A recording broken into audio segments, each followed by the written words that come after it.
Tu aimerais un nouveau vélo électrique, mais tu ne sais pas lequel choisir? Alors cette vidéo a été faite pour toi. Dans celle-ci, je vais te présenter les 4 meilleurs sur base de leurs avantages et de leurs inconvénients. Si tu restes jusqu'à la fin de la vidéo, je te dirai quel est le vélo électrique ayant le meilleur rapport qualité-prix. Est-ce que tu es prêt? Alors c'est parti pour ce top des meilleurs vélos électriques.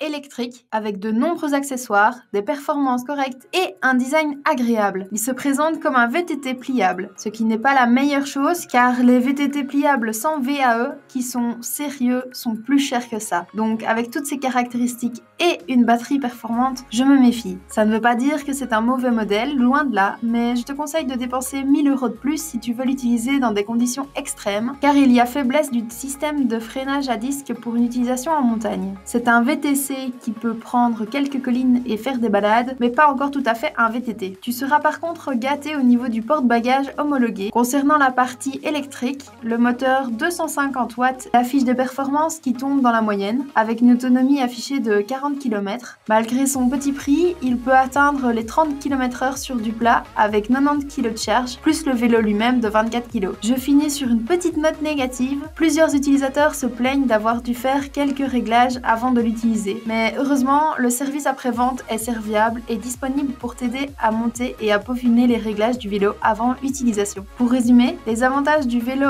Ridgebit RT 860 sont son prix correct, son bon service après-vente, ses nombreux accessoires et quant à son défaut, il faut vérifier les réglages avant utilisation.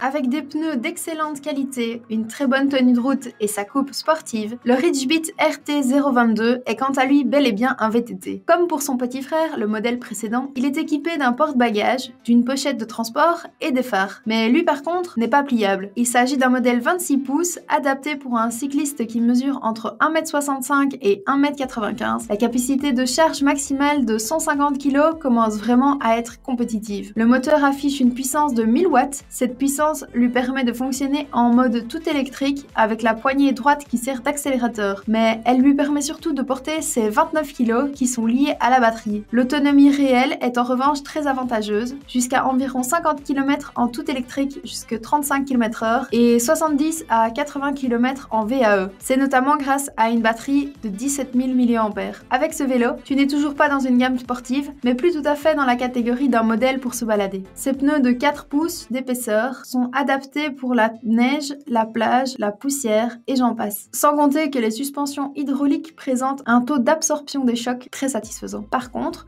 ils souffrent du même problème que le précédent modèle. Les freins sont un peu faibles. N'oublie donc pas de faire des tests et de procéder à quelques ajustements avant de descendre le Mont Blanc à 60 km/h. Globalement, les avantages du vélo Ridgebit RT 022 sont son design agréable, le fait que ça soit un vrai VTT et son fonctionnement tout électrique. Quant à son inconvénient, les freins à disque nécessitent des réglages.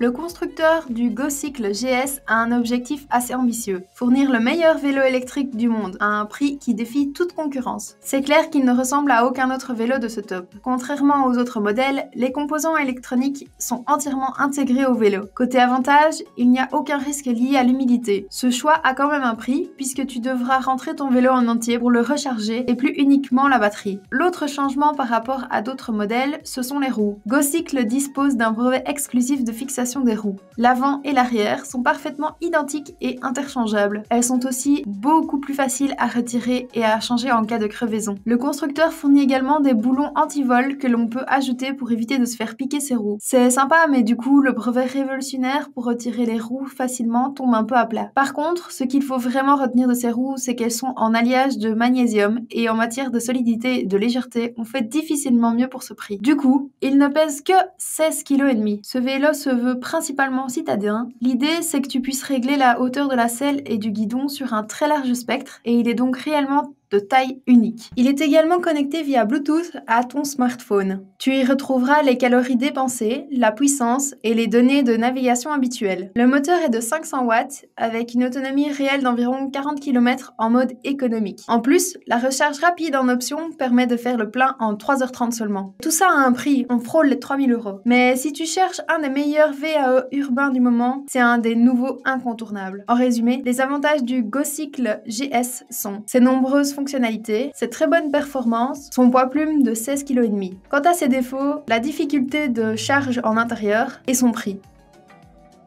Avec son moteur Yamaha d'excellente qualité, les performances de ce modèle sont nettement supérieures. Ce modèle 28 pouces est avant tout un bon vélo. Et la première prouesse qu'il faut saluer, c'est son poids d'environ 22 kg malgré la présence d'une batterie bien plus lourde. Il est équipé de freins à disque hydraulique Tektro, fiables et bien calibrés, ainsi que d'une suspension avant d'une fluidité très agréable. J'apprécie aussi sa coupe VTT élégante où la batterie est subtilement intégrée et le travail effectué sur l'aérodynamique. L'absence d'un porte-bagages est assez décevant, surtout avec son autonomie et sa charge maximale de 130 kg. J'aurais aimé avoir l'option d'y transporter plus de choses. De plus, il manque également les lumières avant et arrière. Pour ce prix-là, on a aussi droit à plusieurs outils de navigation, notamment un écran LCD équipé d'un ordinateur de bord. On y retrouve la vitesse actuelle, mais aussi le niveau de batterie, une estimation de l'autonomie restante, la cadence et la distance parcourue. Le vélo dispose de 4 niveaux d'assistance, dont un mode économique très pratique pour faire tenir la batterie sur la durée, car avec son autonomie d'affiché de 50 à 100 km selon le mode utilisé, on peut s'attendre à une autonomie réelle de 75 km en basse consommation. Idéal pour des sorties un peu sportives, surtout si on se sert de l'AE pour tenir le coup sur la durée. Le moteur affiche une puissance standard de 250 watts, mais la légèreté du vélo lui autorise un plus grand rendement que certains concurrents. En résumé, les avantages du iBike S-Duro Cross 4.0 sont son excellente autonomie, son design soigné, sa polyvalence ville VTT et quant à son unique défaut, le fait qu'il n'y ait pas de lumière ni de porte-bagages. Et voilà, ceci était mon top 4 des meilleurs vélos électriques. Si tu veux connaître le prix actuel d'un vélo sélectionné dans cette vidéo, n'hésite pas à aller dans la description. Je fais attention à la garder à jour avec les meilleurs prix et les dernières nouveautés. Donc si un produit n'est plus disponible ou qu'un nouveau modèle est sorti, ne t'en fais pas, ce sera mis dans la description. Merci beaucoup d'avoir regardé cette vidéo, j'espère vraiment qu'elle t'a aidé à en apprendre plus sur les meilleurs vélos électriques. Sur ce, à la prochaine!